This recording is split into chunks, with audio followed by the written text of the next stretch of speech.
Hyderabad కుత్బుల్లాపూర్లోని Pragathi Nagar electricity డిపార్ట్మెంట్లో ఏఈపై ACB అధికారులు దాడులు చేశారు. ఏఈగా విధులు నిర్వహిస్తున్న జ్ఞానేశ్వర్ 10,000 రూపాయల లంచం తీసుకుంటూ ఏసీబీకి పట్టుబడ్డాడు. గత నెల రోజులుగా 11 కేవీ ట్రాన్స్ఫార్మర్ నిర్మితం కూడా 10,000 రూపాయల లంచం డిమాండ్ చేశాడు. దీంతో బాధితుడు ఏసీబీ అధికారులను ఆశ్రయించగా రెడ్ హ్యాండెడ్గా పట్టుకున్నారు. గతంలో కూడా ప్రతి ట్రాన్స్ఫార్మర్ కనెక్షన్స్ కి జ్ఞానేశ్వరికి లక్షల రూపాయలు కూడా డిమాండ్ చేసినట్లు ఆరోపణలు వెల్లువెత్తుతున్నాయి. ఈ నేపథ్యంలో ఏసీబీ అధికారులు జ్ఞానేశ్వర్ ఇంట్లో కూడా సోదాలను నిర్వహించారు. నా పేరు ఆనంద్, నేను డిఎస్పీ రంగారెడ్డి రేంజ్ ఏసీబీ.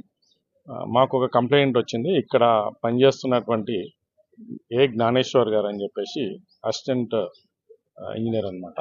ఆయన ఒక పని చేయడానికి అంటే ఒక 63 కేవీ ట్రాన్స్ఫార్మర్ దాని పర్మిషన్ ప్లస్ 9 మీటర్స్ కూడా కేవీ లైన్ దానికి పర్మిషన్ ఇవ్వడానికి ఒక ఫస్ట్ ఇనిషియల్గా 50,000 డిమాండ్ చేసినాడు. దాని తర్వాత అతను పోయి మళ్ళీ రిక్వెస్ట్ చేసుకుంటే 15,000 నేను పని చేస్తాను. అప్పుడు మా దగ్గరికి వచ్చి అతను కంప్లైంట్ ఇవ్వడం జరిగింది.